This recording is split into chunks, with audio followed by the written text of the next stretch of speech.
దేవుని సన్నిధిలో దేవుని ఆరాధించేటువంటి బిడ్డలుగా ఉన్నాం కనుక దేవుని ఆరాధించేటప్పుడు అశ్రద్ధగా ఉండకూడదు, శ్రద్ధ కలిగి ఉండాలి. కొద్ది మాటలు దేవుడి మాటలు మనం నేర్చుకుందాం. చూడండి, కొలసీ పత్రిక. బైబిల్ ఉన్నవారిని అందరూ చాలా జాగ్రత్తగా తీయండి. బైబిల్ ఉన్నవారు తీసి వాక్యాన్ని చదువుతూ ఉండగా మనం అందరూ నిర్లక్ష్యంగా ఉండకుండా శ్రద్ధ కలిగి విందాం. చూడండి, కొలసీ పత్రిక 3వ అధ్యాయము 12, 13 వాక్యాలు మనం చదువుకుందాం. కాగా దేవుని చేత ఏర్పరచబడిన వారును పరిశుద్ధులను ప్రియులైన వారికి తగినట్లు జాలి కలిగిన మనస్సును, దయాళత్వమును, వినయమును, సాత్వికమును, దీర్ఘశాంతమును ధరించుకొనుడి. ఏం చేయాలంట? ప్రభు దగ్గర ఏమి నేర్చుకోవాలి? ఆయన మన కోసం ఆయన ఏం చేశారంటే ఒక్క రక్తపు బొట్టైనా లేకుండా మన కోసం దారిపోశారు. మనము దాదాపు 2026 సంవత్సరాల నుంచి మనకంటే ముందున్నటువంటి మరి దేవుని సేవకులు, భక్తులు వారి భక్తిని బట్టి మనం నేర్చుకొని ఈ రోజున దేవుని స్థానంలో మనల్ని అందరినీ కూర్చోబెట్టి ఓ చక్కనటువంటి దేవుని యొక్క మరి ఆయన అనుభవాలు, ఆయన ఎలా నడవమన్నారు అనేటువంటి విషయాలు మనకు రాసి పెట్టారు. ఎంత చక్కగా రాశారో చూడండి. మరొకళ్ళు చదవండి. పురుషులు ఎవరైనా చదవగలరా? కాగా ఒక్కొక్కటిగా సన్నగా చక్కగా నిదానంగా చదవండి అయ్యా. కాగా దేవుని చేత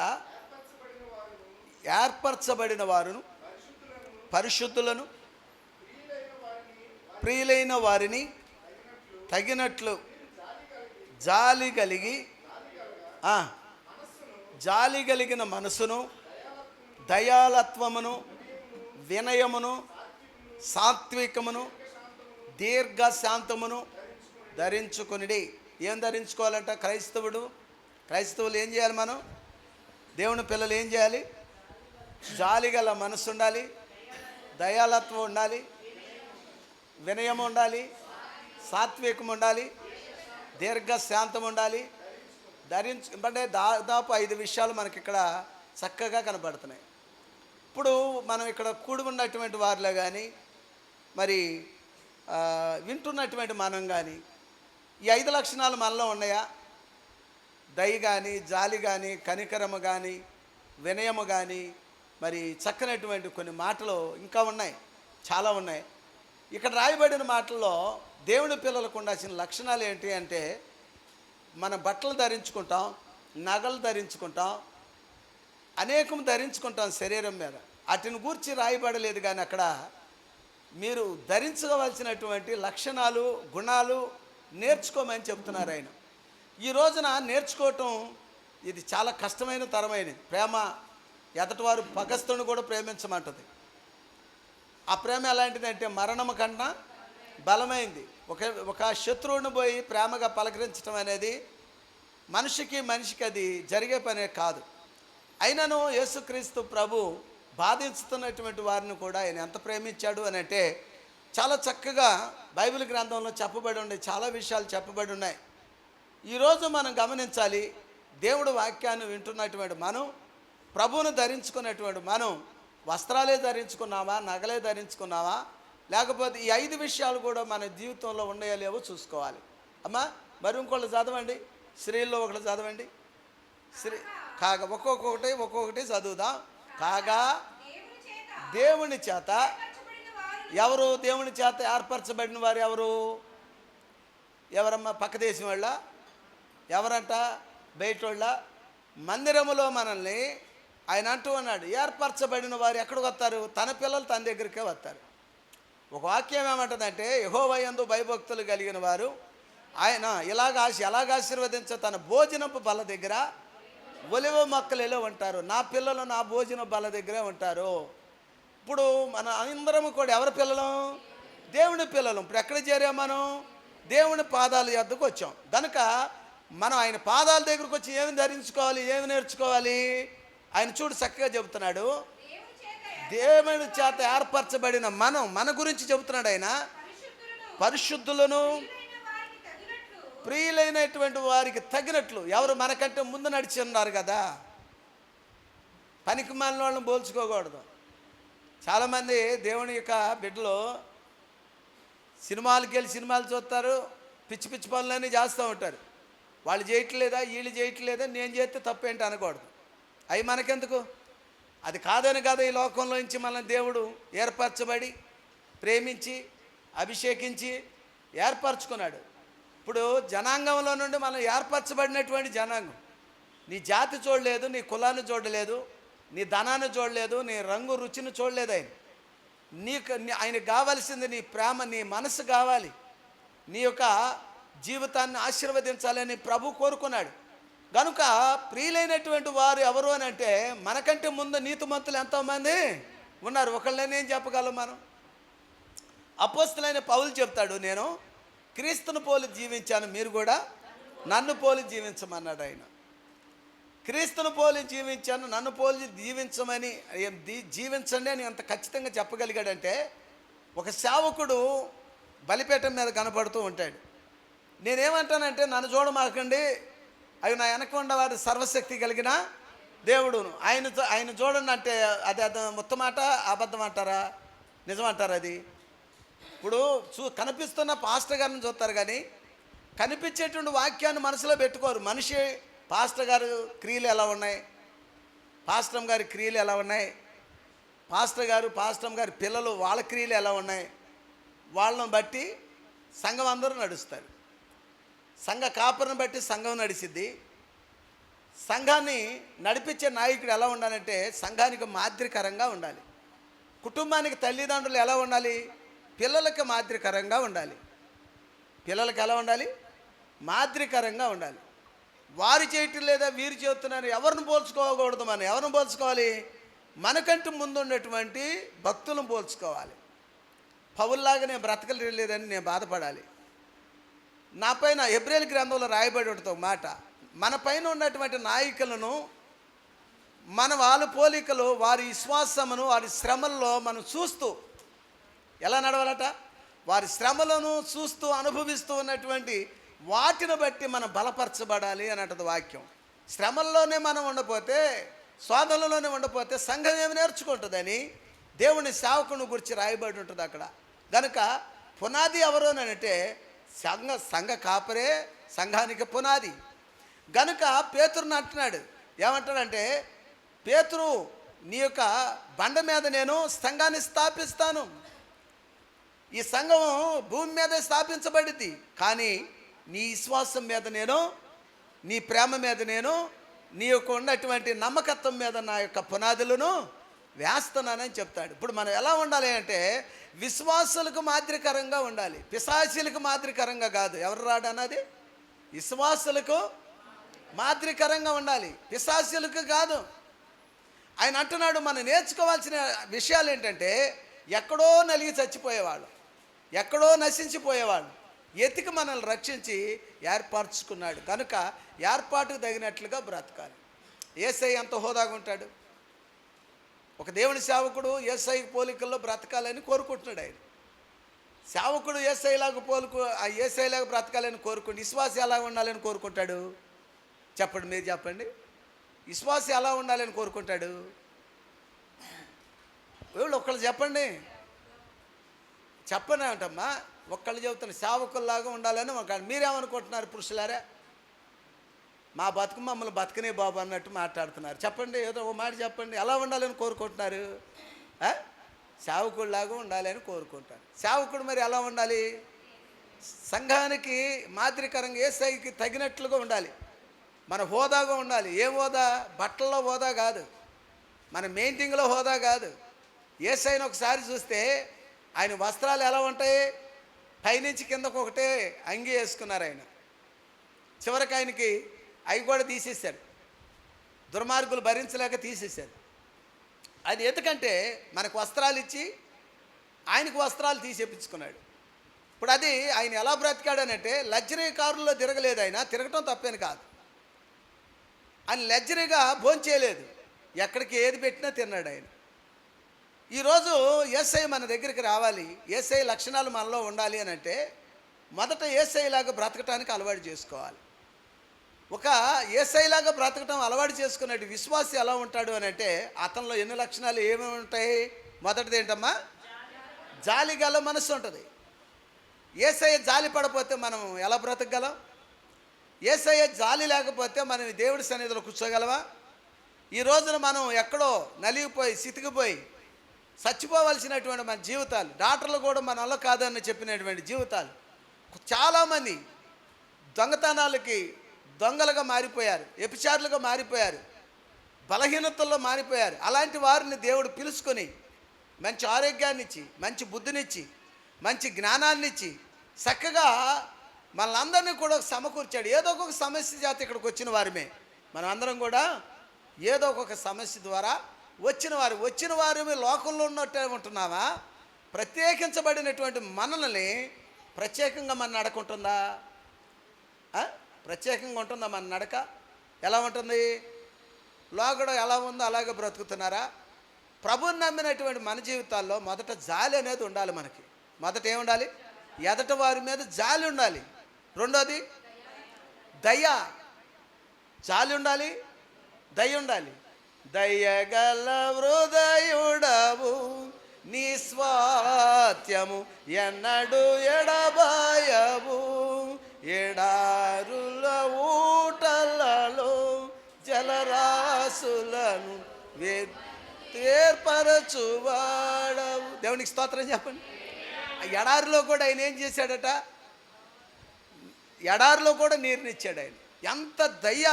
లేక చచ్చిపోయేవాళ్ళు ఆ రోజున మనకు అసలు పేరే ఉండేది కాదు. ఇశ్రాయేలు ప్రజలు బండ నుండి నీళ్లు తాగారు, ఎడారిలో నీళ్లు తాగారు, ఊట తాగారు వాళ్ళు. ఈరోజు మనం కూడా ఏమీ లేని మన జీవితాల్లో, గుర్తింపు లేని మన జీవితాల్లో, యాల్వీ లేని మన జీవితంలో పనికిమాలినటువంటి మన సాక్ష్యాన్ని దేవుడు ఎంత చక్కగా మార్చాడు చూడండి. మొదటిది మనకేముండాలట? జాలి ఉండాలి. రెండోదిగా దయాళత్వం ఉండాలి. మూడోది ఏంటి ఏమ్మా? వినయం అంటే ఏంటి? నక్క వినయం. రెండు వినయాలు ఉంటాయి మనిషి దగ్గర. అన్నిటికంటే మీరు తెలుసో తెలీదో మరి మన దేవుడు సాక్ష్యం చెబుతున్నాడు. ఏంట్రా పైకి వచ్చామంటే కింద ఎక్కడ పని లేదని వచ్చేసాం. మీరు గమనించారో లేదో, సాతాను దేవుడి దగ్గరికి వెళ్తానికి రికమెండేషన్ అవసరం లేదు, వాడికి ప్రార్థన కూడా అస్సలు అవసరం లేదు. వాడు ఎప్పుడైనా వెళ్ళొచ్చు, ఎప్పుడైనా దిగి రావచ్చు. క్రైస్తవ జీవితంలో మనం దేవుని దగ్గరికి వెళ్ళాలంటే మెలకువ గుండి ఎప్పుడూ ప్రార్థన చేయాలి. మనకిచ్చిన దేవుడి కృప ఏంటి? ప్రార్థన. మెలకువ గుండి ప్రార్థన చేయాలి. మెలకువ లేకుండా ప్రార్థన చేస్తే శోధనలో పడతామని దేవుడి వాక్యం చెప్తుంది. పాపం చేయాలంటే నువ్వు పాపాన్ని ఎతకాల్సిన పని ఏమీ లేదు. పాపమే మన కాళ్ళ దగ్గరికి వస్తుంది. మీరు గుర్తుపెట్టుకోండి, పాపం చేయాల్సిన పని అసలు ఏమీ లేదు. పాపం ఎక్కడికి వచ్చేస్తుంది? మన కాళ్ళ దగ్గరకు వచ్చేస్తుంది. నీతిగా బ్రతకాలంటే చాలా కష్టం. ఇక నుంచి చెడ్డ అలవాట్లన్నీ మానేసేద్దామని బ్రతుకుతున్నావా? అప్పుడు వాడు వచ్చి అంటాడు జోల పాడినట్టు, ఇదంతా బొత్తదేనని చెప్తాడు. మొట్టమొదట ఆదాము అవనే మోసం చేసింది. అప్పటాలు మనం ఎంత అండి? దేవుని దగ్గరగా చూసి తన చేతులతో చేసినటువంటి మనుషుడే మోసపోయాడు. ఈరోజు మనం కూడా పడిపోతాం, పెద్ద ఇదేమి కాదు. అందుకనే మనుషుల్లో క్రోధం లేకుండా జాలి ఉండాలి, దయ ఉండాలి. ఇంకోటి ఏముండాలమ్మా? వినయం ఉండాలి. మనుషులను గౌరవించాలి. మనుషులను గౌరవిస్తే, తల్లిదండ్రులను గౌరవిస్తే దేవుని గౌరవించగలుగుతాం. కనిపించే దేవుని సేవకుడిని, సేవకురాల్ని, సహోదరుల్ని ప్రేమించలేనోడు నువ్వు దేవుడిని ఏం ప్రేమిస్తావు? పాయింట్ ఏంటంటే, కనిపించే నీ పక్కనున్న స్నేహితుడిని నువ్వు ప్రేమించలేవు, నువ్వు పక్కనున్నటువంటి స్నేహితుడినే గౌరవించలేవు. నీ బతుకంతా నీ బిషాన ఎంత అంటావు, నీ ఎత్తును బట్టో లేకపోతే నీ కులాన్ని బట్టో ధనాన్ని బట్టో నువ్వు అలా మాట్లాడుకుంటూ ఉంటావు, నువ్వు ఆలోచిస్తూ ఉంటావు. అది నాకు దేవుడి కంటే ఎక్కువ ధనవంతులు మనమేమన్నా? యేసు ప్రభు భూమిని ఆకాశమును సూచించి యజమానుడు ఆయనకంటే మనం ధనవంతులమా? మనకున్న దాన్ని బట్టి ఎంత అతిశయపడతాం, మనకున్న కులాన్ని బట్టి అంత హెచ్చించబడుతూ ఉంటాం. నాకంటే మీరు ఎక్కువ చేసుకోలేరు, మీరు తక్కువ చేసుకోలేరు. మరి ఎక్కువ చేసుకున్నా నష్టమే, తక్కువ చేసుకుంటే పర్వాలేదు. దేవుడు ఏమంటాడంటే నాకు తగినట్లుగా ఉండాలని కోరుకున్నాడు. మనల్ని ఎలా కోరుకున్నాడు ఆయన? నాకు తగినట్లుగా. ఎవరికి తగినట్టుగా? పాస్టర్ గారికి తగినట్టు కాదు. ఎవరికి తగినట్టుగా? దేవునికి తగినట్లుగా ఏర్పరచబడిన వారు అలా ఉండాలి. మనం అలా ఉన్నావా? హోదాగా ఉన్నావా? హుందాగా ఉన్నావా? ధైర్యంగా ఉన్నావా? క్షేమముగా ఉన్నావంటే మన మనసులో కలవరం ఎక్కువ కనపడుతూ ఉంటుంది. బాధ వచ్చింది, సమస్యలు వచ్చినాయి, ఇరుకులు వచ్చినాయి. మనం అప్పుడేం ఆలోచించాలా? పాస్టర్ అన్నయ్య రాకపోయినా, పాస్టమ్ గారు రాకపోయినా, సంఘంలో ఉన్న వాళ్ళు రాకపోయినా ఎవరు రావాలి మనకు చెప్పండి? దేవుడు వస్తే మన సమస్య తీరి. అందుకనే నా దగ్గరికి మీరు రండి, మీ దగ్గరికి నేను వస్తాను. ఇప్పుడు మనలో ఈ ఒక దయ లేకపోయినా, కనికరం లేకపోయినా, వినయము లేకపోయినా, నాలుగోది ఏమంటున్నాడు ఆయన? సాత్వికము. ఎంత సమస్య వచ్చినా, ఎంత బాధ కలిగినా ప్రేమ కలిగి ఉండాలి. కోప్పడిపోవటం, అప్పుడే ఇసురు కొట్టేయటం, అప్పుడే ఎత్తుకోవటం, మళ్ళీ దించేయటం, ఈ పిచ్చి పిచ్చి ప్రేమలు వేస్ట్. ఈ ప్రేమ మోసకరమైన అతి వినయ దూత లక్షణం అంటారు. అతి వినయం అదేం చేస్తుంది? అయ్యగారు అయ్యగారు అని అంటది. యేసు ప్రభునే పడదోయాలని చూసింది. ఆయన పైగా మేడ కట్టుకుందాం అనుకుందట. అతి వినయం దూత లక్షణం. చాలా ప్రేమగా ఉంటారు. అందుకంటే లోపల ప్రేమించే కానీ బహిరంగంగా మనల్ని తిట్టే పాస్టర్ గారు కావాలి. నిజంగా అలాంటి పాస్టర్లు ఉంటే దండం పెట్టచ్చు. దేవునికి స్తోత్రం. మనం పొగిడారనుకోండి, కానుకలు బాగా నత్తాయి కానీ వాడి జీవితం పాడైపోద్ది. వాడు పొగిడిన కొద్దికి ఒకటి రెచ్చిపోతూ ఉంటాడు, ఇచ్చేస్తూ ఉంటాడు. ఒకవేళ ఏదన్నా మందలించాడు అనుకోండి, వాడి దగ్గర కూడా రాడు. వాడి కర్మ అది, మనం ఏం చేస్తాం? మీరైతే అలాంటి వారు కాదు. కానీ నాలుగో మాట ఏం చెబుతున్నాడు ఆయన? సాత్వికం ఉండాలి మనలో. సాత్వికం అనేది ఎలా ఉంటుంది అంటే, యేసోబుని చూసుకోవచ్చు. మనం తనకు బైబిల్ లేదు, దేవుని యొక్క బోధకులు కూడా లేరు అక్కడ. ఎంత సాత్వికం అంటే, ఎంత శ్రమ కలిగిన తను తానే దేవుని దగ్గర విన్నపం చేసుకొని తను తానే దుఃఖించి, దేవుడా నన్ను విడిచిపెట్టేశావని ఏడ్చాడు ఆయన. అసలు అంతగా నువ్వు దేవుడు వాక్యం వింటున్నావు, దేవుడు మందిరానికి వస్తున్నావు, సంఘంలో ఉంటున్నావు, సంఘ కాపురముతో సంఘంతో కలిసి ఉంటున్నావు. నేనెవరు అందరూ పలకరిస్తూ ఉన్నారు. శ్రమలో ఉండా, దుఃఖంలో ఉండా, నేను ఫోన్ చేసి మరి పలకరిస్తూ ఉన్నారు. అయినా నాకెవరూ లేరు అంటున్నావు. నాకెవరూనో లేరు అంటున్నావు. దూషిస్తూ ఉంటావు, నన్ను పట్టించుకోవట్లేదు అంటావు.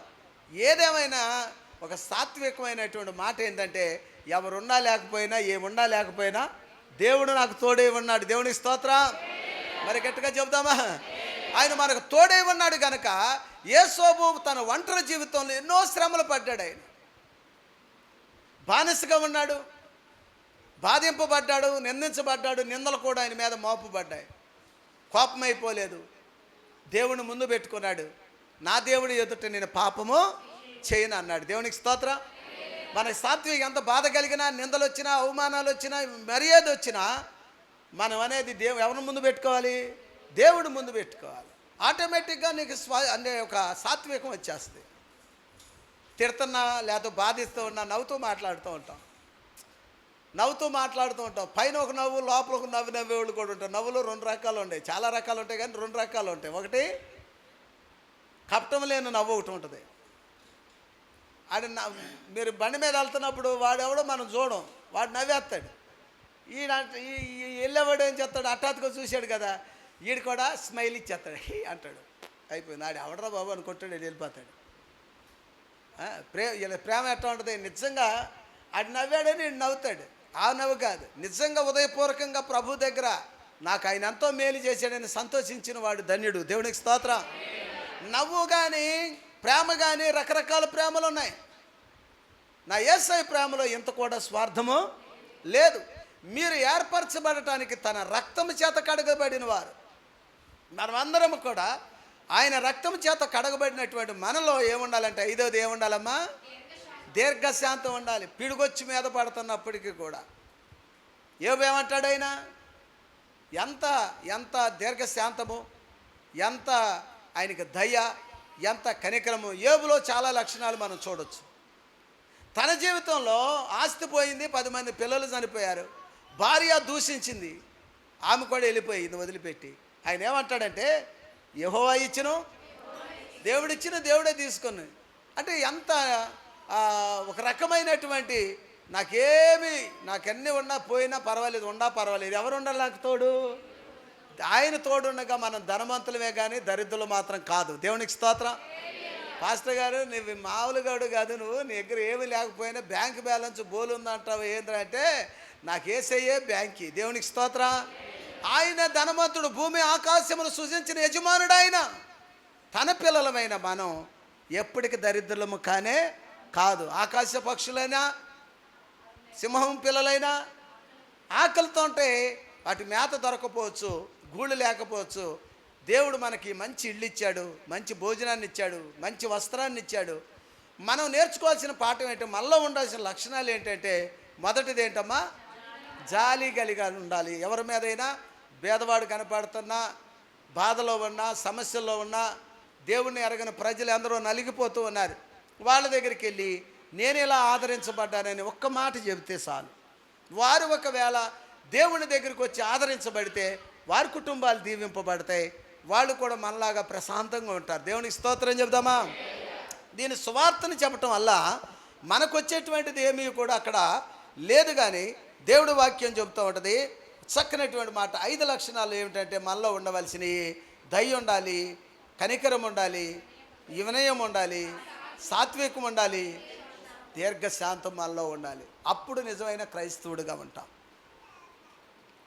నిజమైనటువంటి క్రైస్తవుడిగా జీవించాలి అని అంటే ఆ లక్షణాలు ఉంటాయి. అందుకని ఎన్ని శ్రమలు వచ్చినా, ఎన్ని బాధలు వచ్చినా, ఎన్ని ఇబ్బందులు వచ్చినా, ఎంతమంది ఎన్ని రకాలుగా అవమానపరిచినా ఎందుకంత ధైర్యంగా క్రైస్తవుడు ఉంటాడు? డబ్బు ఉన్నా లేకపోయినా, అప్పుల పాలైనా, నిందల పాలైనా, రోగాల పాలైనా దేవుడు ఉన్నాడని చెబుతాడు క్రైస్తవుడు. కారణం ఏంటంటే, క్రైస్తవుడు బలము యెహోవాయే. దేవునికి స్తోత్రం చెప్పండి. ఆయన బలము ఆయనే, మన బలము ఆయనే, మన బలహీనతలు కూడా ఆయనే ఉన్నాడు. మనకేమి దేని చింతపడాలంటే, దేవుని యందు భయభక్తుల్లో పడిపోతున్నామేమో చూసుకోవాలి. చూడండి, ఇక్కడ ఒక మాట చెప్తాను. యెషయా గ్రంథం 29వ అధ్యాయము 21-22 వచనంలో చూడండి. 21-22 వచనం అమ్మ. యెషయా గ్రంథం 29వ అధ్యాయము, గట్టిగా చదవమ్మా.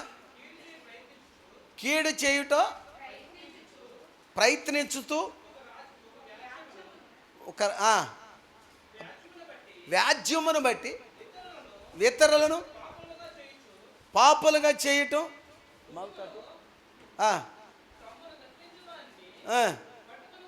పట్టుకున్న వాళ్ళని.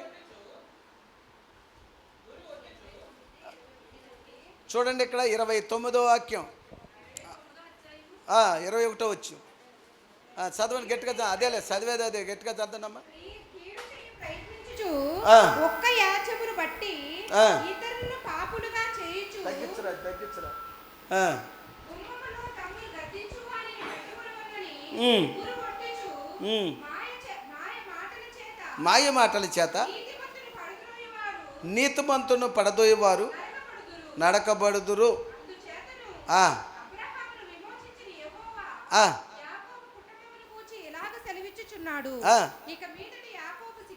యాకోబు సిగ్గుపడడు, ఇక మీదట అతని ముఖం తెల్లబారదు. అతని సంతానపు వారు దేవునికి స్తోత్రం చెప్పండి. చూడండి, నీతిమంతులను ఏం చేస్తారట? గుమ్మముల్లోనికి లోపలికి వెళ్ళి సంపాలని చూస్తారట. చక్కగా వాళ్ళ బ్రతుకు వాళ్ళు బతుకుతున్నారనుకోండి, వాళ్ళ భక్తి ఏదో వాళ్ళు చేసుకుంటున్నారనుకోండి, వాళ్ళు ఏదో నీతిగా బ్రతుకుతున్నారనుకోండి, వాళ్ళని బయటికి లాగి ఎలా అయినా అవమానపరిచి చంపేయాలని చూస్తారంట కొంతమంది. ఇప్పుడు జరుగుతున్న ప్రజెంట్ కాలం అదే. పూర్వకాలంలోనే ఆయన లెక్కించబడి ఉంది. నీతిమంతులను చంపాలని, వాళ్ళని నరికివేయాలని ఎన్నో ప్రయత్నాలు చేస్తూ ఉంటారు. అయితే ఇక్కడ ఏమంటాడంటే, యాకోబు సంతానాన్ని గురించి, ఎప్పుడు వాళ్ళు సిగ్గుపడరు, అతని ముఖం తెల్లబడదు. అబ్రహామును బట్టి, యాకోబును బట్టి తన పిల్లలు దేవుణ్ణి స్తుతిస్తారని చెబుతున్నాడు. దేవుని స్తోత్రం చెబుతావా? ఈరోజు నిజమే, మనం ఎక్కడికి వెళ్ళినా ప్రశాంతత లేదు. దేవుని గురించి, దేవుడి రాజ్యాన్ని గురించి చెబుతుంటే నిందలో అవమానాలే కానీ అక్కడ ఏమీయో వాళ్ళు ఏం చెబుతున్నారు వినే పరిస్థితి ఏం కనపడతలా. వాళ్ళు అనుకున్నది వాళ్ళు చేస్తున్నారే కానీ అసలు వీళ్ళు ఏం చెబుతున్నారే వింటలేదు. ఈ రోజున నీ భక్తి నువ్వు చేయి, నీ మార్గంలో నువ్వు నడువు. ఆయన ఏమంటాడంటే నేనే సత్యమును జీవమును మార్గమునై ఉన్నాను. తండ్రి రాజ్యం వెళ్ళాలంటే నా ద్వారా తప్ప మరి ఎవరి ద్వారా కూడా మనం వెళ్ళమని చెప్తాడు. ఇప్పుడు మన దగ్గర నేర్చుకున్నటువంటి అలవాట్లు క్రైస్తవుడు దేనికి తగాదాలకు కానీ దెబ్బలాటకు కానీ ఇంకో దానికి వెళ్ళనుకోవటం కారణం ఏంటంటే దేవుడి దగ్గర చాలా నేర్చుకుంటున్నాం. మనం చాలా అంటే చాలా నేర్చుకుంటూ ఉన్నాం. ఈ నేర్చుకునేటువంటి క్రమంలో మనకి మాట్లాడగలిగినా దెబ్బలాటకి వెళ్ళగలిగినా మరి ఇంకొకటి చేయగలిగినా ఎవరిని బట్టి మనం కుంగిపోతున్నాం? దేవుడు మనకిచ్చిన మాటను బట్టి. దేవుడి మాట మనం వింటున్నాం కనుక దేవుడి మాటను వినని వాడు ప్రతివాడు మీదకి వెళ్ళిపోతాడు. ఇప్పుడు క్రైస్తవుల్లో కూడా లేరా అనయా? దెబ్బలాడేవాళ్ళు లేరా? రవిడీలు లేరా? దొంగలు లేరా? వీళ్ళందరూ దేవుడు పెట్టలేరా? అలాంటి వాళ్ళు దేవుడు పెట్టలే ఎలా అవుతారు? దేవుడిని బిడ్డల్లాగా దేవుడి సంఘంలో తోడేళ్ళు దేవుడి బిడ్డలు గొర్రె వేషం వేసుకుని వస్తాయట. ఇలాంటి వారిని గురించి కూడా చెప్పాడు. నిజమైన కాపరి తన గొర్రెల కొరకు ఏం చేస్తాడట? దొంగోడు దొంగతనానికి, హత్య చేసేవాడు హత్య చేయటానికి వస్తాడు. దొంగోడు వేషం, ఎందుకంటే గొర్రె వేషం వేసుకొస్తే కానీ మందలకు రావాది కాదు. కనుక క్రైస్తవుల్లో కూడా చాలామంది మోసగాళ్ళు ఉన్నారు కనుక వారిని బట్టి క్రైస్తవ వ్యవస్థని సమస్తమును సన్నాసులని మనం పొరపాటున నోటితో అనకూడదండి. దేవుని పిల్లలు ఎలాంటి వారంటే దేవుని చేత ఏర్పరచబడినటువంటి బిడ్డలు. ఆషామాషాగా వచ్చి కూర్చోాలి ఇక్కడ. ఎన్నో శ్రమల్లో, నిందల్లో, అవమానాల్లో దిగముంగికొని సత్యభరతికి వచ్చాం. నీతిగా నడుస్తున్న విశ్వాసులు, నీతిగా నడుస్తున్న సేవకులు పనికిమాలిన వాళ్ళని ఇంక చూసి ఏడుస్తున్నారు, రొమ్ములు కొట్టుకుంటున్నారు. కారణం ఏంటి తెలుసండి? ఒకటి, చెడ్డదంటే మొత్తం చెడ్డదేనే చెప్తారు. ఉన్నాయి, పుచ్చులు ఉన్నాయి, సొట్టయి ఉన్నాయి, పనికిమాలినవి ఉన్నాయి. వారిని బట్టి దేవుని పిల్లలందరినీ కూడా తప్పుగా మాట్లాడటం చాలా తప్పు. గనుక తప్పు అనేది దేవుడు వాక్యం ఖండిస్తూ ఉంది. నన్నే కాదు, నిన్నే కాదు, అందరిని కూడా తప్పును తప్పే, నువ్వు తప్పు చేయనైనా క్షమించేస్తానని దేవుడు ఎక్కడ అల్లా. నీవు దేవుని ఎరక్క మునుపు ఎన్ని పాపాలు చేశావో గనుక తెలుసుకుని విడిచిపెట్టి వచ్చేయి. దేవుడు నమ్మి రక్షించబడిన తర్వాత మళ్ళా పాపం జోలికి ఎబ్రాయిలు గ్రంథంలో ఏమంటాడు? తెలియక ముందల నువ్వు చేసిన తప్పులు క్షమించబడతాయి. దేవుడు నమ్ముకున్నాక తప్పు చేస్తే ఆ తప్పు క్షమించబడదు, లెక్కించబడిద్ది. దేవునికి స్తోత్రం. ఇంత ముందలు చేసిన ఏమవుతుందంట? క్షమించబడతాయి, సముద్రంలో అగాధంలో పడవేయబడతాయి. తెలుసుకుని కూడా నువ్వు తప్పు చేస్తున్నావు చూడు, అది లెక్కించబడిద్ది. ఆ సంగతి మర్చిపోతూ ఉన్నావేమో, అండర్లైన్ చేసుకోండి. ఏం చేసుకోవాలట? నీవు ఎరిగిన తర్వాత తప్పు చేస్తే లెక్కించబడిద్ది. గనుక స్త్రీ విషయంలో కానీ పురుషుడి విషయంలో కానీ మరి ధనాపేక్షలో కానీ మాటల్లో కానీ ప్రతి విషయంలో చాలా జాగ్రత్తగా ఉండాలి క్రైస్తవుడు. గనుక ఇక్కడ యాకోబు సిగ్గుపడ్డు. అబ్రహామును బట్టి మనమందరం ఆశీర్వదించబడ్డాం. దేవుడు చక్కనటువంటి ప్రమాణం చేశాడు. భూలోకాన్ని చూడండి. ఇంకొక మాట చెప్తాను చూడండి. యెషయా గ్రంథంలోనే 51:12 వచనంలో చూడండి. 51వ అధ్యాయము 12వ వచనం. మగుతుండ వాళ్ళు చదవండి.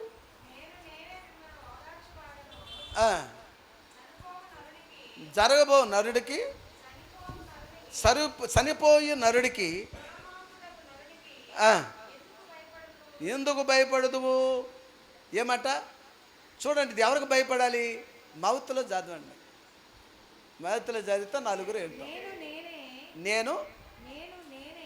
నేనే మిమ్మల్ని నేను ఓదార్చువాడను, సరిపోయి నరునికి తుణమాత్రుడికి నీవు ఎట్లా భయపడదువు? ఎలా నరుడికి భయపడదు? ఆడికి భయపడే కంటే భూమిని ఆకాశమును సృజించిన దేవుడికి నువ్వు భయపడాలి. ఎవరికి భయపడాలి చెప్పండి? ఎవరికి?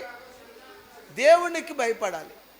నరుడికి భయపడతాం. ఇవాళ వాళ్ళు ఏమైనా అనుకుంటారేమో, వీళ్ళు ఏమైనా అంటారేమో, వీళ్ళు ఏమైనా అనుకుంటారేమో, వాళ్ళు ఏమనుకుంటారని మనుషులకు భయపడతాం, స్నేహితులకు భయపడతాం, బంధువులకు భయపడతాం, కుటుంబానికి భయపడొద్దని అలా. ఏముండాలని ఫస్ట్లోనే చెప్పాడు ఆయన. మనందరికి 5 రకాలంటి విషయాలు మనకు చెప్పాడు ఆయన. ఒకళ్ళ మీద ఒకళ్ళకి రెస్పెక్ట్ ఉండాలి, ప్రేమగా ఉండాలి, దయ ఉండాలి, కనికరం ఉండాలి, జాలి ఉండాలి, మనకు ప్రేమ కూడా ఉండాలి. దేవునికి స్తోత్రం. ఇవన్నీ ఉంటే ప్రేమ ఆటోమేటిక్గా వచ్చేస్తుంది. ఏమీ లేకుండా మన మీదకి వచ్చి ఎగబడుతున్న మనుషుల మీద దేశాన్ని కాదు చూపించాల్సింది, ప్రేమను చూపించాలి. నరుడికి కాదు మనం భయపడవలసింది. ఎవరికి భయపడాలి? దేవునికి భయపడాలి. దేవుడికి ఎప్పుడైతే నువ్వు భయపడతావో నీ జీవితంలో ఆశీర్వాదాలు అయ్యే వస్తాయి, అటంతటికి అయ్యాయి. కృపావరాలు అటంతటికి అయ్యే వస్తాయి. నువ్వు మనుషులకు భయపడినంత కాలం నీ జీవితంలో సంతోషం లేదు, నెమ్మది లేదు, ఆరోగ్యం లేదు, ఏమీ లేవు.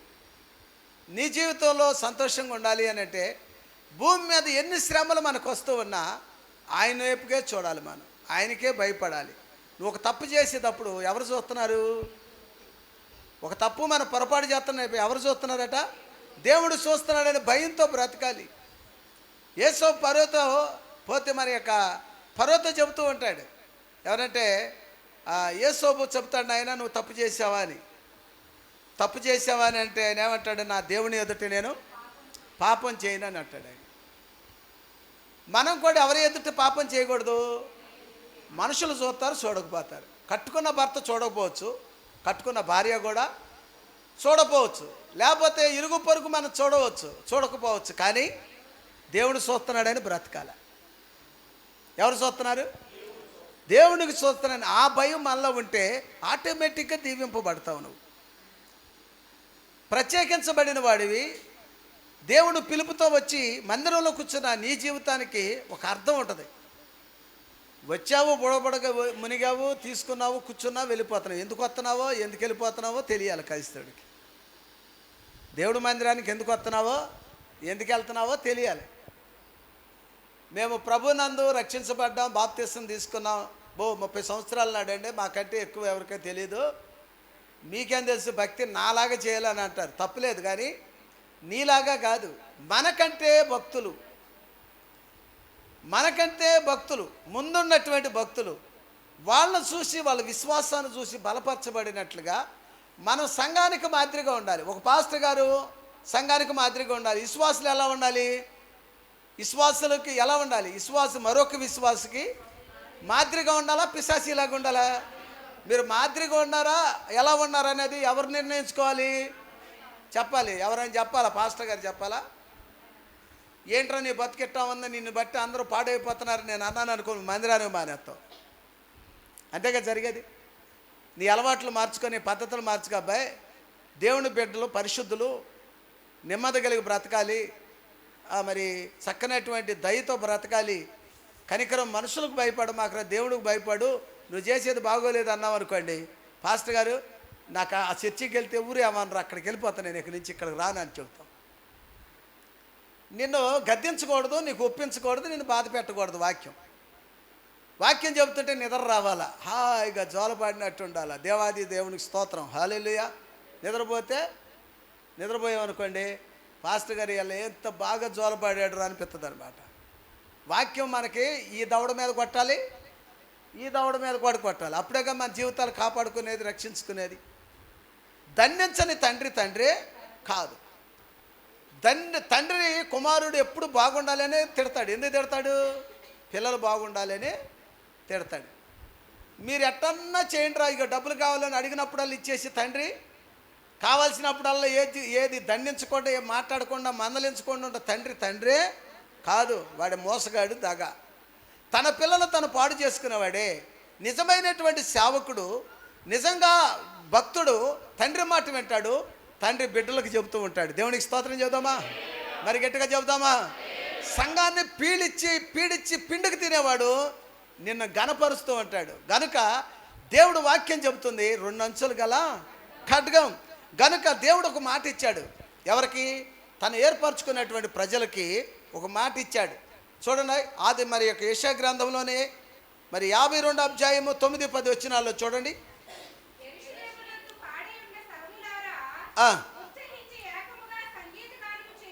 చేయుడి, ఆదరించును, యెరూషలేమును విమోచించును.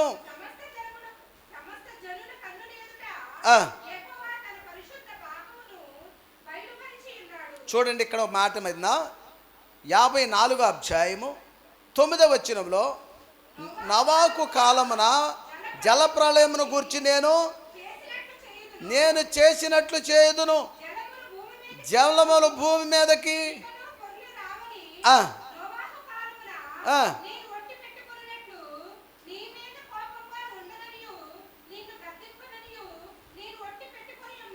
ఆ, పర్వతములు తొలగిపోయినను, మెట్టలు దద్దరిల్లినను, నా కృప నిన్ను విడిచిపోదు, సమాధాన విషయమైన నా నిబంధన తొలగిపోదు, నీ యందు జాలిపడు. దేవునికి స్తోత్రం. మన యందు ఏం పడ్డాడంట ఆయన? జాలిపడి, కనికరం పడి. మనం అందరం జలప్రళయంలో పోయినట్టుగా పోకూడదని ఆ కనికరం కలిగిన దేవుడు మన కోసం ప్రాణం పెట్టడానికి వచ్చాడు. ఆదికాండం 9వ అధ్యాయంలో ఉంటుంది అది. ఏమండి, 15వ వచనంలో ఎక్కడ ఉంటుంది ఆ మాట. ఇంకెప్పుడు ఇలాంటి పని చేయను. 9వ వచనంలో అనుకుంటుంటుంది. ఏమండి, ఎప్పుడు కూడా మనుషులను బట్టి నేను భూమిని శపించను. ఎందుకంటే మానవుడు తన హృదయ ఆలోచన బాల్యము నుండి చెడ్డది. మానవుడు చెడ్డ ఆలోచన కలిగే ఉంటాడు కనుక తనను బట్టి భూమిని నేను శపించను. ఎప్పుడు కూడా జలప్రళయములో వచ్చినటువంటి అలాంటి మార్పును అలాంటి తీసుకురాను అని చెప్పాడు. అందుకని మనల్ని క్షమిస్తూ ఉన్నాడు. నేను ఒక మాట ఇస్తున్నాను, పర్వతాలు తొలగిపోవచ్చు, మెట్టలు దద్దరిల్లినను నా మాట ఎప్పుడు కూడా తొలగిపోను. ఆనాడు దేవుడు మాట ఇచ్చాడు. ఈ రోజు వరకు కూడా మనల్ని కాపాడుతూనే వస్తున్నాడు ఆయన. ఎంత చక్కగా దేవుని సన్నిధిలో ఉన్నాడు అని అంటే, దేవుడు మాట ఇచ్చాడంటే నీ కోసం ప్రాణం పెట్టినంత ఇచ్చాడు ఆయన. ఎంత ఇచ్చాడు ఆయన? మనం మాట ఇస్తే ఏమండి, నీటిలో మునిగి బాప్తిసం ఇచ్చేటప్పుడు ఏమని చెప్పాం మనం?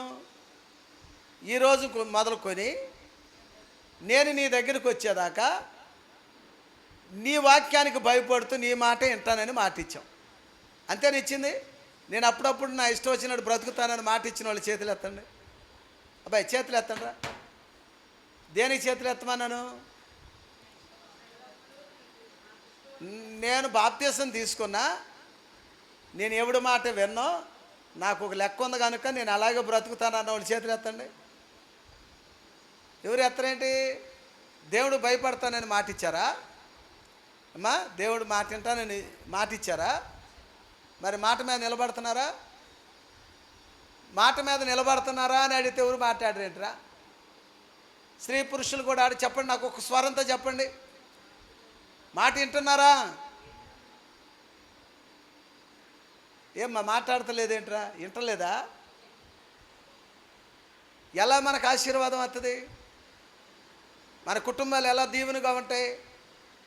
దేవుడికి ఇచ్చిన మాటను మనం తప్పితే ఎంత శ్రమ మనకు తెలుసా? దేవుడు మాట తప్పినందుకు సౌలు కుటుంబాన్ని పోగొట్టుకున్నాడు. దేవుడి మాటని, సేవకుడి మాటని మరి తప్పినందుకు చిన్న జస్ట్ ఏంటంటే, సేవకుడు చేయవలసినటువంటి పని ఒక రాజు నేను ఏదైనా చేయగలనని చేశాడు.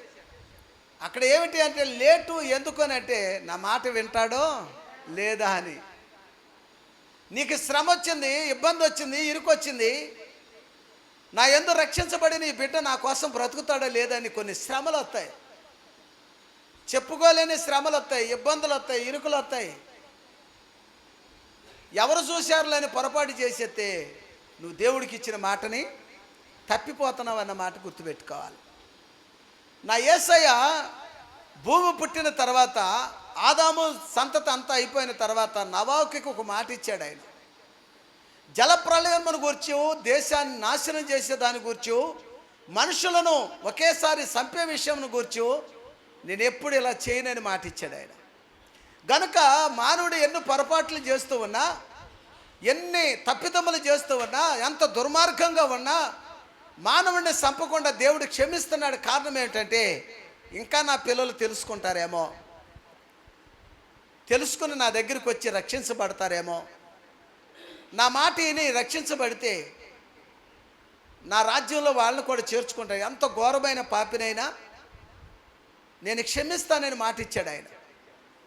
ఎంత ఘోరమైన పాపినైనా నేను పాపినని ప్రభు దగ్గరికి వచ్చి నువ్వు ఒప్పుకుంటే తన ప్రాణం ఇచ్చి తన రక్తముతో కడిగి శుద్ధి చేసుకుని ప్రత్యేకించబడినటువంటి సంఘంలో ఆ గుంపులో నన్ను కూడా ఒకళ్ళుగా ఉంచుతానంటున్నాడు ఆయన. నువ్వైతే దేవుడి సన్నిధిలో బ్రతుకుతున్నానని అంటున్నావు, కానీ మనుషులకు భయపడుతున్నావా? మనుషులను చూసి బయటికి రాలేక దేవుడంటే నాకు ఇష్టమేనండి, దేవుడంటే నాకు ప్రాణమండి, కానుకను పంపిస్తూ ఉన్నావు, ప్రార్థన చేయమంటూ ఉన్నావు, కానీ మందిరానికి రాలేకపోతూ ఉన్నావు. దేనికి భయపడుతున్నావు? నువ్వు తప్పు చేస్తున్నావా? దేనికి తప్పు చేస్తున్నావు?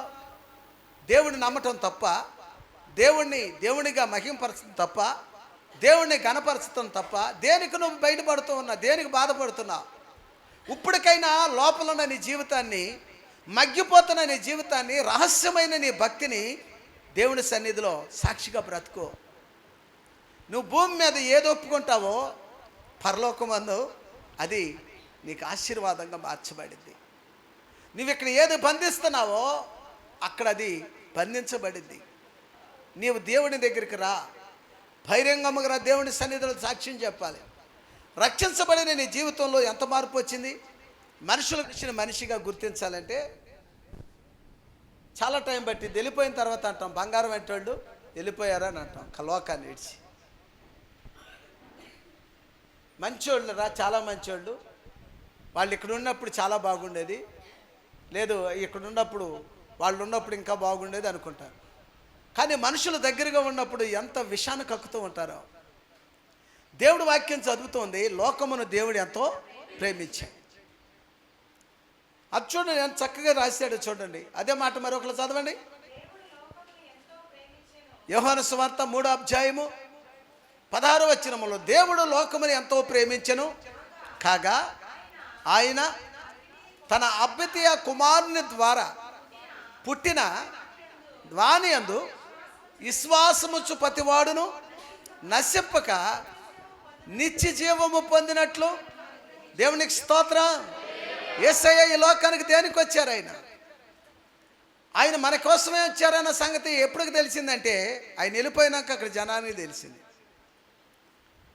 ఆయన ఉన్నప్పుడు చెప్పాడు, నేను నిత్య జీవానికి మార్గాన్ని అయి ఉన్నాను, నేను తండ్రిని చూడాలని వీళ్ళు అడిగితే నన్ను చూస్తే నా తండ్రిని చూసినట్టే, నా తండ్రిని చూస్తే నన్ను చూసినట్టే అని కూడా చెప్పాడు వాళ్ళకి. ఈరోజు కూడా మీతో దేవుడు మాట్లాడుతూ ఉన్నాడు. ఆది యందు వాక్యముండును, వాక్యము దేవుడి యొద్దనుండును, వాక్యమే దేవుడై ఉన్నాడు. దేవుడు ఎలా ఉంటాడంటే నీ వాక్యమే దేవుడు. బైబిల్ మనకు దేవుడు.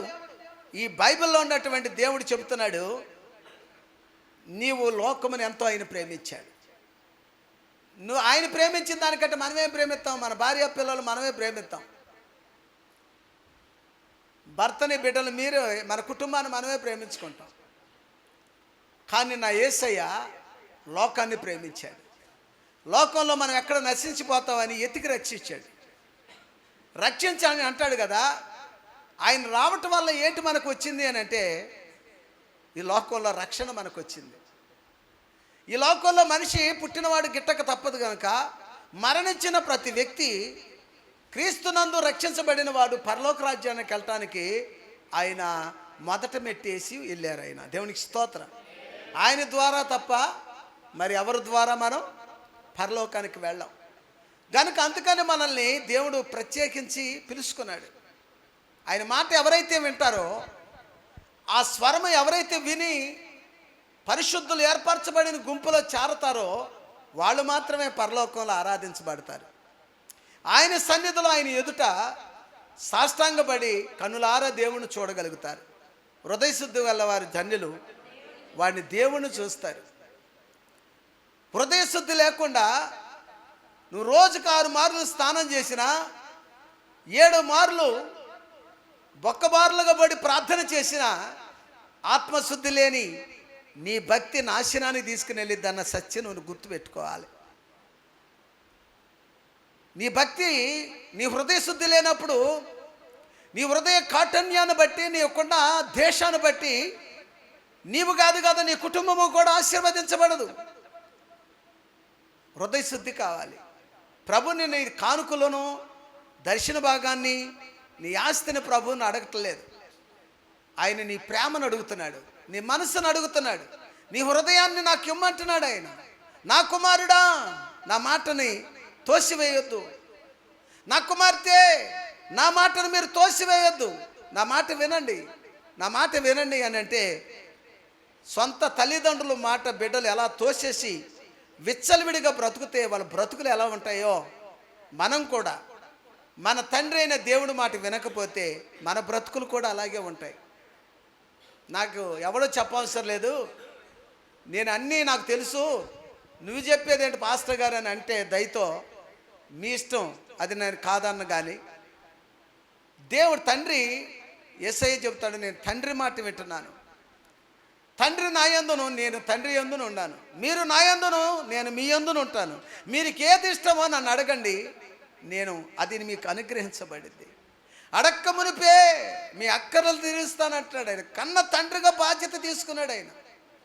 ఎంత బాధ్యత అంటే ఆయన ప్రేమని లోకానికి ఎంతో చూపించాడు ఆయన. క్రియల మూలంగా చూపించాడు. ఒకళ్ళు అంటారు, నువ్వంటే నాకు ఎంత ప్రేమో అంటారు. కన్న బిడ్డలతో తల్లిదండ్రులు చెబుతారు, నీవంటే నాకు ఎంత ఇష్టమో అని. వత్తదే వాళ్ళ ప్రాణం మీదకి వచ్చినప్పుడు పోతే పోయిందని వదిలేస్తారు. నా మాట వినలేదు ఈ బిడ్డను విడిచిపెట్టేస్తున్నానని చెప్తారు. తనకిష్టమైనట్టు పెళ్లి చేసుకుంటుంది, లేకపోతే తన ఇష్టమైనట్టు చేశాడు కనుక ఇది నాకు వారసుడు కాదు, నా వాటాలు, నా యొక్క ఆస్తిలో వాటా కూడా ఇవ్వనంటాడు. అదే తప్పిపోయిన కుమారుడిని తన ఆస్తిని తీసుకుపోయి నాశనం చేసి వేశ్యలతో తిరిగి తన ఆరోగ్యం పాడైపోయి బట్టలు చిరిగిపోయి దరిద్రమైన స్థితిలో ఇంటికి వస్తే తిరిగి తనతో పాటు స్నానం చేయించి సవరం వేయించి మంచి బట్టలు పొట్టు వస్త్రాలు కట్టి ఉంగరము తొడిగి చెప్పులు తొడిగి సమాధానపరుచుకొని పక్కన కూర్చోబెట్టుకొని తన ఆస్తిలో భాగాన్ని మళ్ళీ తిరిగి ఇచ్చాడు. దేవునికి స్తోత్రం చెబుదామా? ఎంత ప్రేమ అండి ఆయన. నేను ప్రేమిస్తున్నాను ఆ బిడ్డనంటే ఉత్తమాటే. దేవుడు అంతకంటే మనల్ని ఎక్కువ ప్రేమించాడు. ఆయన ఎంతగా ప్రేమించాడంటే తన యొక్క రక్తాన్ని ఒక్క బొట్టైనా ఉంచుకోలేదు. అక్రమకారుల్లో ఒక్కడుగా ఉన్నాడు, దూషించే వారిలో ఒక్కడుగా ఉన్నాడు, అవమానపరచబడే వాళ్ళు ఒక్కడుగా ఉన్నాడు. ఒకటి తక్కువ 40 కొరడా దెబ్బలు తింటూ వీరేం చేస్తున్నారో వీరు ఎరుగురు కనుక క్షమించమన్నాడు. ఆ ప్రేమ మనలో ఉండాలి, ఆ దయ్యం మనలో ఉండాలి, ఆ కనికరము మనలో ఉండాలి, ఆ సాత్వికం మనలో ఉండాలి, ఆ దీన స్థితి మనలో ఉండాలి. ఆ దీన మనసును ధరించుకోవాలి. ఆయన అంటాడు, నేను దీన మనసు కలిగిన వాడిని అంటాడు ఒకసాట. ఆయన ఎలాంటి వాడంట? దీన మనసు కలిగిన వాడిని, నేను సాత్వికుడిని. మీరు చెప్పగలగాల? నువ్వు నేనేం చెప్పాలి చెప్పండి? పాస్టర్ గారు కోపిస్తాడంటే చెప్పగలుగుతాం. మీరు సాత్వికులు అంటే చెప్పగలుగుతావా? చెప్పండి. నేను ఎంత సాత్విక, మా ఆయన ఎంత బాధ పెట్టా, నేను ఒక్క మాట అన్న వాళ్ళు చేతులు ఎత్తండమ్మా. నన్ను ఎంత బాధ పెట్టినా నేను సంతోషంగా అంగీకరిస్తానన్న స్త్రీలు ఎత్తండమ్మా చెయ్యి. కొద్ది కష్టంగానే ఉంటుంది. కానీ పురుషులు చూడండి, భార్య అంత ఇబ్బంది పెట్టినా, భార్య పిల్లలు కూడా ఇబ్బంది పెట్టినా పురుషులు ఒక్క మాట కూడా ఎవరిని ఏయ్ అని కూడా అనకుండా ఉండే పురుషుల చేతులు ఎత్తండి. పోయి అందరూ ఎత్తేసినట్టున్నారు, నాకు కనపడతలేదు. కానీ దేవునికి స్తోత్రం చెప్పండి. ఏమి నేర్చుకుంటున్నాం మన పాఠాలు? ప్రభు దగ్గర ఏమి నేర్చుకుంటున్నాం చెప్పండి? ఆదివారం వస్తుంది, ఆరాధనకు వచ్చాం, మరి బాప్తిసం తీసుకున్నప్పుడు వెళ్ళాలి కదా. ఎవరికైనా ఏం చెప్తాం? మేము ఆదివారం 5,000 ఇచ్చిరా మందిరానికి రాము. ఎక్కడికి వెళ్ళా? ఎక్కడికి వెళ్ళాలి? ఇంటికి పనికి రాం. ఎక్కడికి వస్తాము? మేము మందిరానికి వెళ్ళాలని చెబుతారు. సారీ అండి, 5,000 ఇచ్చినా ఎక్కడికి వెళ్ళాం? మనం పనికి వెళ్ళాం. 5,000 ఇచ్చినా ఇవ్వకపోయినా ఎక్కడికి వస్తాం? దేవుడు మందిరానికి వస్తాం. నిజమా అబద్ధమా? నిజమేనా? నిజమా? ఫోన్ వచ్చిందంటే పరిగెత్తుకెళ్ళిపోతారు. ఇంటికాడి నుంచి ఫోన్ వచ్చిందనుకో, అమ్మ నీ మీద బెంగేసింది అనగానే బ్యాగ్ పట్టుకుని బస్సు ఎక్కేస్తాం. ఇవాళ ఆదివారం కదా, ఆదివారం అయితే అక్కడికి వెళ్తాను అంటారు. అక్కడికి వెళ్ళేది లేదు, పాడు లేదు. వీళ్ళు వెళ్ళేదానికి ఆరాధన అయిపోద్ది. ఎవరు ఎక్కువ చెప్పండి? అమ్మ ఎక్కువ. దేవునికి స్తోత్రం. మరి గట్టిగా చెప్పండి. 5,000 ఇచ్చినా మరి మా అన్న ఎక్కడికి? దేవుడి మందిరానికి.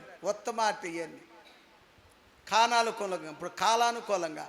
ఇప్పుడు శత్రువుడు సాతానుడు ఇప్పుడు మంచి ప్లాన్ వేసాడు తెలుసా. ఆదివారం నాడు ఎవరిది? ఆదివారం నాడు ఎవరిది? ఆదివారం ఎవరిది? అది దేవుడిది.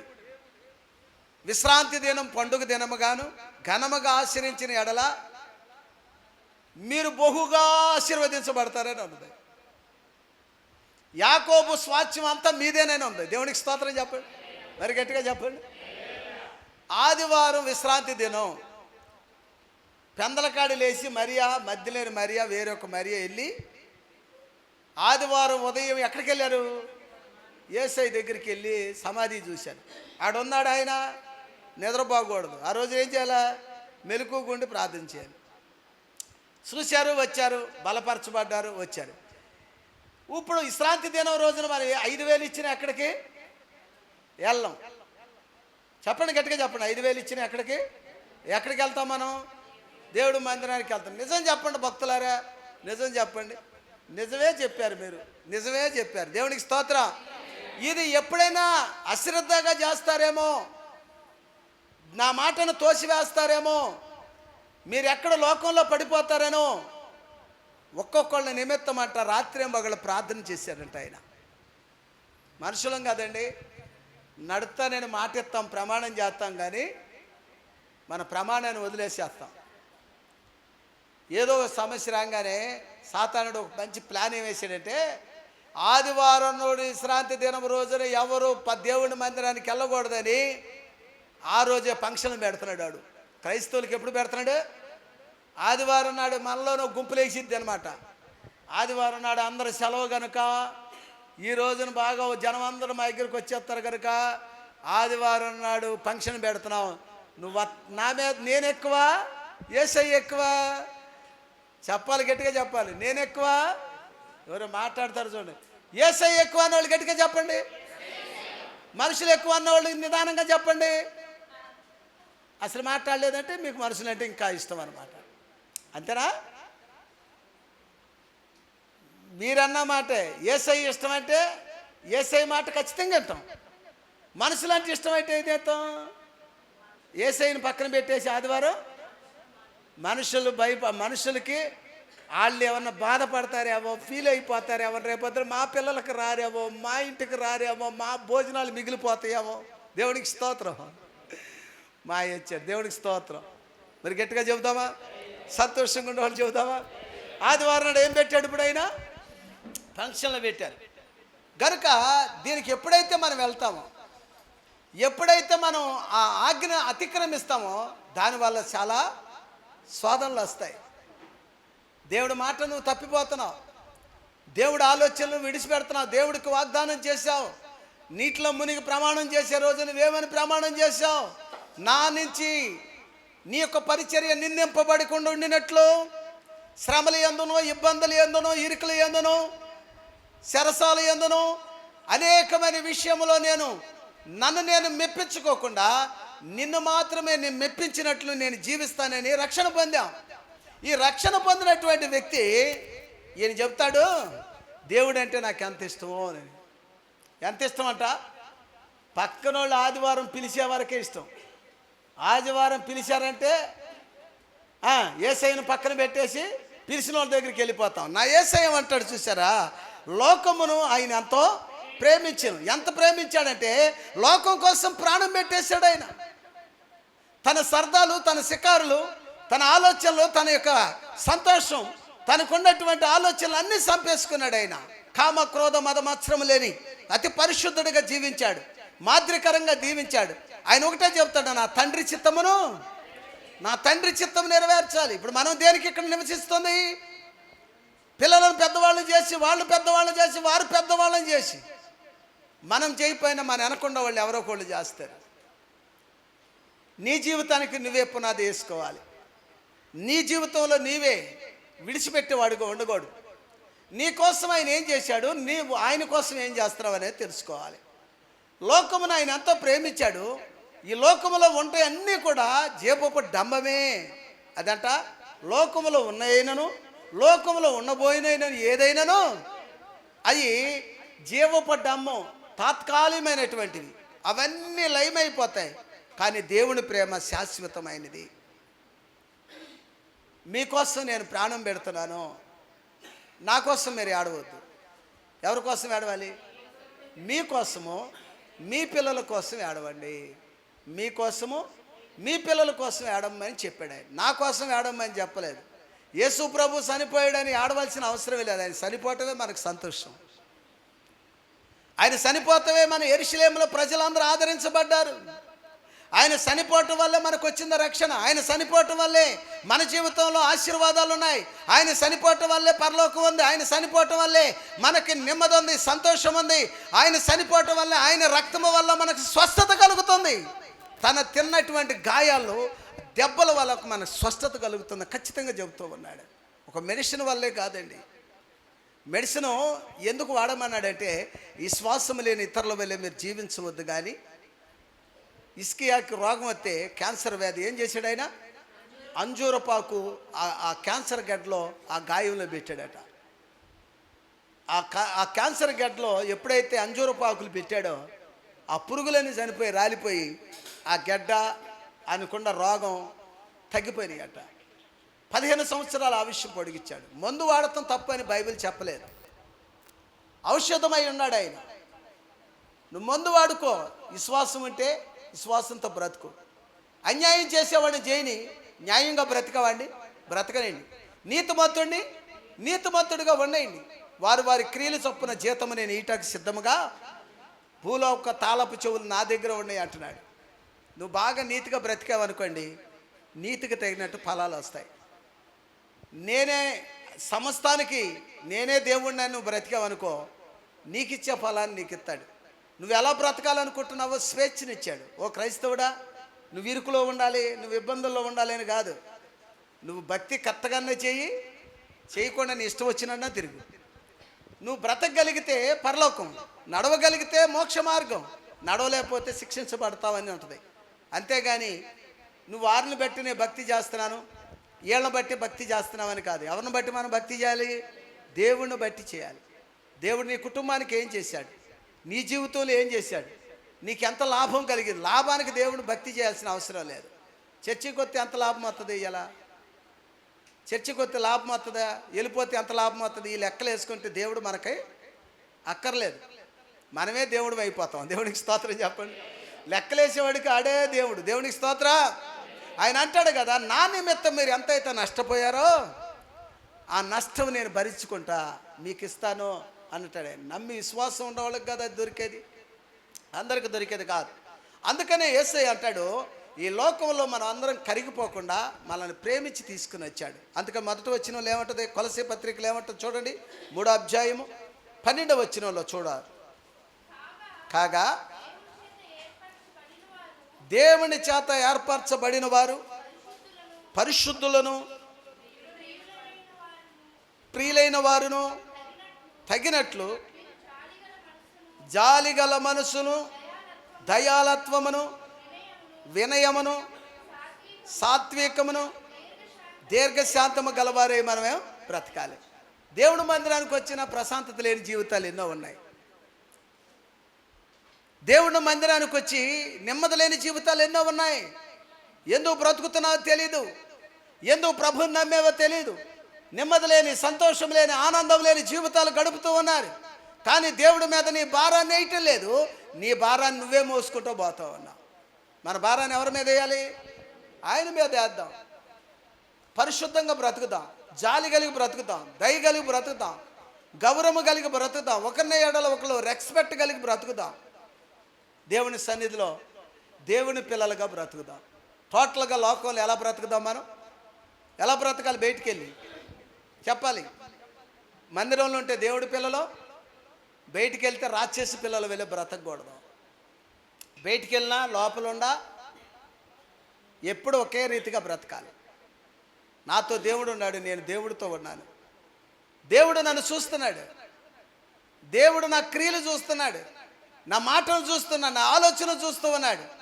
ఆయన ఎదుట నేను ఎలా బ్రతుకుతున్నానని ప్రతి క్షణం భయపడుతూ బ్రతకాలట. నా బ్రతుకు నాకు ఇష్టం, నాకెవరో చెప్పవసరం లేదనుకుంటే వారిని దేవుడే చూసుకుంటాడు.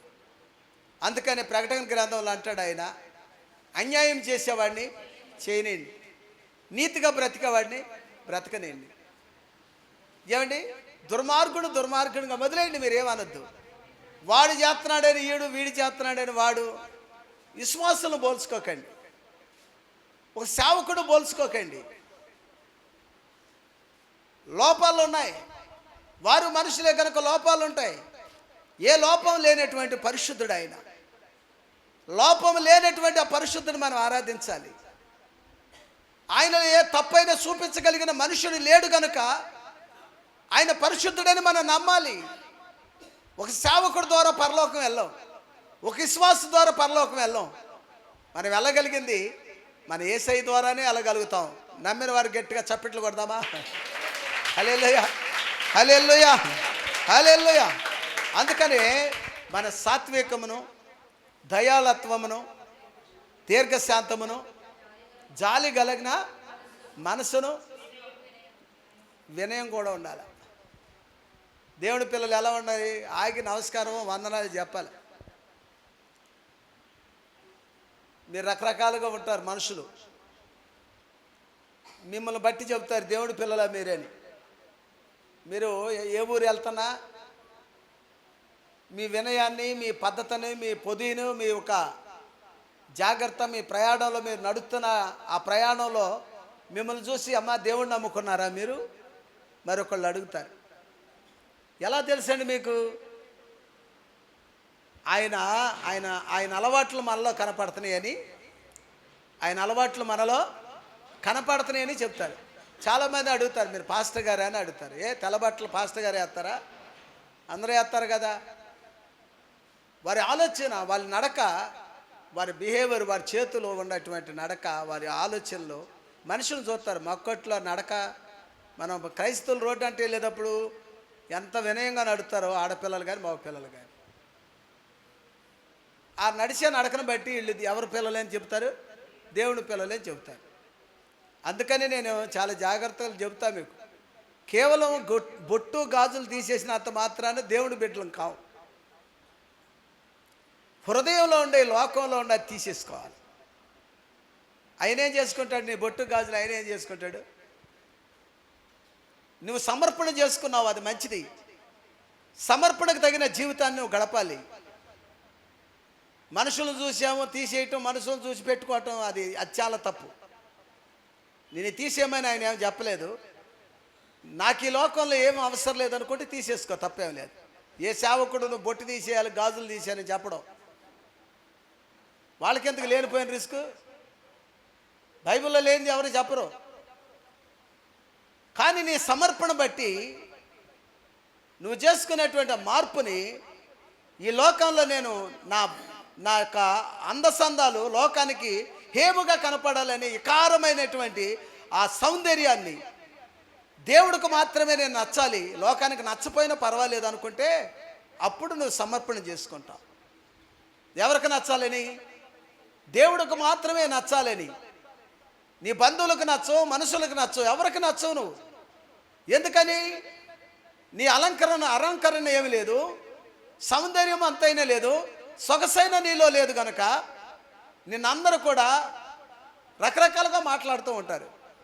అందుకోసం చాలామంది వాళ్ళందరూ ఎదుట ఇంటికి అలా ఉండాలని దేవుడు నమ్ముకున్న వాళ్ళకంటే కూడా, అన్ని జనుల్లో ఉన్న వాళ్ళకంటే కూడా అలంకరించుకుంటా ఎక్కువ మన వాళ్ళకి అలవాటు. నేను వాళ్ళ ముందర తక్కువగా ఎందుకు కనపడాలి అని గాంభీర్యంగా కనపడతాను. కాదు. ఎందుకు సమర్పణ చేసుకోవాలంటే నా జీవితంలో నాలో ఏం కనపడాలంటే యేసయ్య మాత్రమే కనపడాలి. దేవుని స్తోత్రం. ఆయన ఎలా వచ్చాడంట? సొగసైనను స్వరూపమైన లేదట, అక్రమకారుల్లో ఒక్కడుగా మిగిలిపోయాడట. ఆయన నిజంగా క్రైస్తవుడిగా బ్రతకాలనుకున్న నీవు నేను ఎవరు మనం గుర్తించరు, అందరూ తిట్టేవాళ్ళే. ఎందుకు అలా అంటారంటే మన లోకానికి విరుద్ధమైనటువంటి పరలోకానికి మాదిరికరమైన జీవితం మనలో ఉంటుంది కనుక అందుకని అంటాడు, లోకాన్ని మీరు దాన్ని చూసి వ్యసనం పడకండి, లోకాన్ని చంపేసుకోండి. అందుకని ఆయన లోకముని ఎంతో ప్రేమించాడు. మనం ప్రేమిస్తే అది నాశనాన్ని తీసుకెళ్ళిపోద్ది. నా యేసయ్య ప్రేమించాడు కనుక పరలోకానికి వెళ్తాం మనం. కనుక లోకాన్ని ప్రేమించేటి వ్యక్తి దేవుని ప్రేమించలేడు. లోకాన్ని ఎప్పుడైతే ప్రేమిస్తాడో మనిషి దేవుని ప్రేమించలేడు, దేవుడు దగ్గరగా ఉండలేడు. లోకాన్ని సంపేసుకోవాలి. నీ సౌందర్యాన్ని, నీకున్నటువంటి సొగసును, సమస్తమును కూడా దేవుడి కోసం కరిగిపోవాలి. కొవ్వొత్తుని వెలిగించాం, స్టార్టింగ్ చిన్నగా ఉంటుంది, ఒత్తిది కరిగిపోయిన కొందుకు ఎలుగెక్కిస్తుంది, మంట ఎక్కువ వస్తుంది. క్రైస్తవ జీవితాన్ని గడపాలి ఈ లోకంలోనంటే నువ్వు మొదట ఎట్టయినా బ్రతికావు నాకు తెలియదు, కానీ దేవుళ్ళో ఎదుగుతున్న కొలది 30 అంతలుగాను 60 అంతలుగాను 100 అంతలుగా మొదట జీవితం కంటే కడపడి జీవితం మరీ ఎక్కువ శ్రేష్టంగా ఉండాలట. ఎలాగల బ్రతికెత్తే ఎలాగా? పరిశుద్ధంగా బ్రతకాలంటే చాలా కష్టమండి. కష్టమైనను ఇక్కడ నడుచుకుంటే పరలోకంలో ఎంతో తేలికట. దేవునికి స్తోత్రం. మరి గట్టిగా చెబుదామా? ఈ ట్రైనింగ్ భూమి మీద ఎందుకు జరుగుతుంది? పరలోకంలో ఉండి అప్పుడప్పుడు నేర్చుకోలేము కనుక ఇక్కడ నడక నేర్చుకుంటున్నాం. అప్పుడప్పుడు మనం పడిపోతూ ఉంటాం, తిరిగి మళ్ళా లెగుస్తూ ఉంటాం.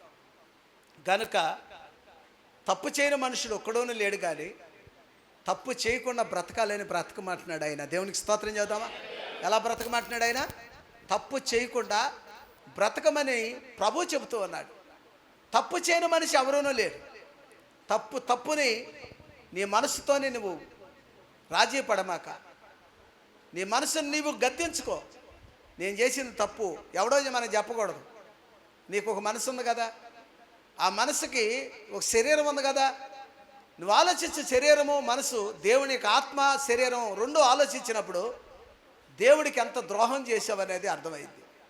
నువ్వు లోకంలో ఉన్నంతసేపు దేవుడికి ప్రేమ నీకు తెలియదు, దేవుడి క్రియలు నీకు తెలియదు. నేను నా భక్తి గొప్పదంటావు. నీ భక్తి గొప్పదైతే నువ్వు పరలోకం వెళ్తావు. నీ భక్తి గొప్పదాని వల్ల నీకు ఉపయోగంగా నాకేం ఉపయోగం చెప్పండి? నేను కరెక్ట్గా నడిస్తే నాకు ఉపయోగపడుద్ది. వాక్యం చెబుతుంది, మనకంటే ముందు నడిచిన ఎందరో భక్తులు ఉన్నారు, వాళ్ళందరూ పరలోకం వెళ్ళిపోయారు. మనం అలాగ నడిస్తే పరలోకం వెళ్తారని కదా చెప్పేది ఆయన. వాళ్ళు వెళ్ళారు కదా, వాళ్ళు వచ్చి మళ్ళీ తీసుకెళ్తారని చెప్పింది ఎక్కడన్నా? మీరు కూడా విశ్వాసంతో నడవండి. 3వ దినం లేచినట్లుగా మరి 2వ రాకల్లో క్రీస్తునందును ఎదిరించిన ప్రతి ఒక్కళ్ళు కూడా అంత్యదినమందు రెప్పపాటులో లేపబడతారు. ముందు చనిపోయిన వాళ్ళు లేపబడతారు, సజీవులైనటువంటి మనం కూడా మహిమ శరీరం ధరించుకొని లేపబడతారని వాక్యం చెలవిస్తూ ఉంది. ఈ లోకంలో ఇంత క్రియ జరగబోతూ ఉంది. ఇంత క్రియ జరుగుతున్నటువంటి దాన్ని నువ్వెవరిని ప్రేమిస్తున్నావు? లోకాన్ని ప్రేమిస్తున్నావా? దేవుడిని ప్రేమిస్తున్నావా? నువ్వు దేవుడు ప్రేమించేవాడు లోకానికి సిలువేయబడతావు. నీ సౌందర్యాన్ని నువ్వు చూసుకో, నీ సొగసును నువ్వు చూసుకో, నీకున్న రూపాన్ని చూసి నువ్వు అతిశయపడు, నీకున్న ధనాన్ని చూసి అతిశయపడు, నీకున్న గొప్ప కులాన్ని చూసి నువ్వు అతిశయపడు, నీకున్నటువంటి హోదా ఉద్యోగాన్ని బట్టి నువ్వు అతిశయపడు. నా తండ్రి నాకంటే గొప్పవాడు. భేదలను కనికరించాలి, భేదలను కనికరించాలి, జాలి పడాలి. నువ్వు చక్కనటువంటి ప్రేమ కలిగి ఉండాలి, గౌరవం కలిగి ఉండాలి, సాత్వికం కలిగి ఉండాలి. అవి కదా మనకి దేవుడు నేర్పింది. ఆ లక్షణాలు మనలో ఉన్నాయా? ఆ లక్షణాలు లేకపోతే దేవుడు పిల్లలు ఎలా అవుతాం? మనం లక్షణాలు నేర్చుకోవాలి, ఆ క్రియలు నేర్చుకోవాలి. పనికిమాలి క్రియలు నేర్చుకోమాకండి. ఏవేవో సాక్ష్యాలు మనం వింటూ ఉంటాం, లోకంలో ఏవేవో మాటలు వింటూ ఉంటాం. అవన్నీ దేవుడు చూసుకుంటాడు. అనేకమైన నీకు నీతిమంతులు కలుగు ఆపదలు అనేకం, వాటన్నిటిలో నుండి ప్రభు మనం రక్షిస్తాడు.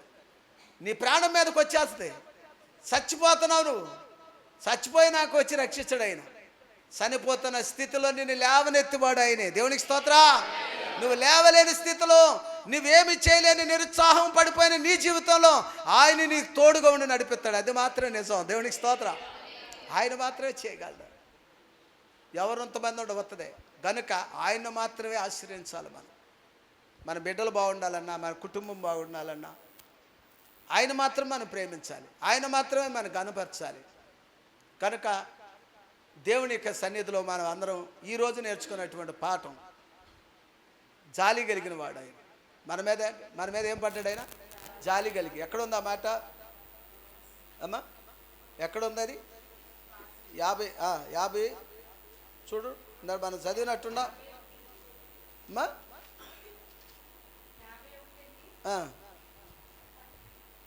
పర్వతములు తొలగిపోయినను, ఆ, మెట్టలు కత్తరిల్లినను, ఉమ్, నా కృప నిన్ను విడిచిపోదు. ఆ, సమాధాన విషయమైన నా నిబంధన తొలగిపోదు ఆ. అని నీ యందు జాలిపడి యెహోవా సెలవిచ్చుచున్నాడు. ఏంటంట ఆయన మాటలు మనకి ఇచ్చిన తర్వాత ఏమైందంట? మెట్టలు దద్దరిల్లినా, పర్వతాలు బద్దలైపోయినా మన మీద చూపిన జాలి. ఏమండి, ఎంత జాలి పడ్డాడు ఆయన మన మీద. మన మీద ఎంతో జాలి పడ్డాడు కనుక ఈ రోజున రక్షణ వచ్చింది మనకి. మన ఎత్తును చూసో, లాభం చూసో, మనకుండా వెనకాల ఉన్న దాన్ని చూసే మనం రక్షించలేదు ఆయన. మన మీద ఏం పడ్డాడు ఆయన? జాలి పడ్డాడు. ఇది ఒకటి మీరు గుర్తుపెట్టుకోవాలి, మనసులో పెట్టుకోండి. మనకి రక్షణ దొరికింది అని అంటే సజీవులుగా బోళ్ళు మంది ఉన్నారు బ్రతికి. వాళ్ళందరికీ లేని ధన్యత మనకి ఎందుకు వచ్చింది అని అంటే ఎంతో ప్రేమించాడు మనల్ని. ఆ ప్రేమ మనుషుల కోసం ఖర్చు పెట్టకండి. ఎవరి కోసం ఖర్చు పెట్టాలి? చెప్పాలి, గట్టిగా చెప్పాలి. దేవుని కోసం ఖర్చు పెట్టండి. దేవుని కోసం ప్రాణాలు ఇవ్వడానికి, ఆయన కొరకు మనం ఏదైనా చేయటానికి ఆయన కంటే ఎక్కువ మనకేమీ లేదు. మన పిల్లల కోసం మనం ప్రాణం పెట్టేస్తానికి సిద్ధపడతాం, కానీ యేసయ్య కోసం, మన కోసం ప్రాణం పెట్టాడు. మనం ఏం పెడతాం ఆయన కోసం? అందుకని ఆయన ఆరాధించేటువంటి మనం నమ్మకంతో బ్రతకాలి, విశ్వాసంతో బ్రతకాలి, శాశ్వతమైన ప్రేమతో మనం ఆయనతో బ్రతకాలి. ఏదో వెళ్ళాం వచ్చామని బ్రతకూడదు. కనుక మన మీద ఆయన ఏం పడ్డాడు? జాలి పడ్డాడు. జాలి పడ్డాడు కనుకనే ఈరోజు మనం అందరం, మన పిల్లలు బాగుండారు, కుటుంబాలు బాగున్నాయి. దేవుడు మీ అందరిని దీవించి ఆశీర్వదించును కాక. అందరూ లేచి నిలబడదాం. అందరూ లేచి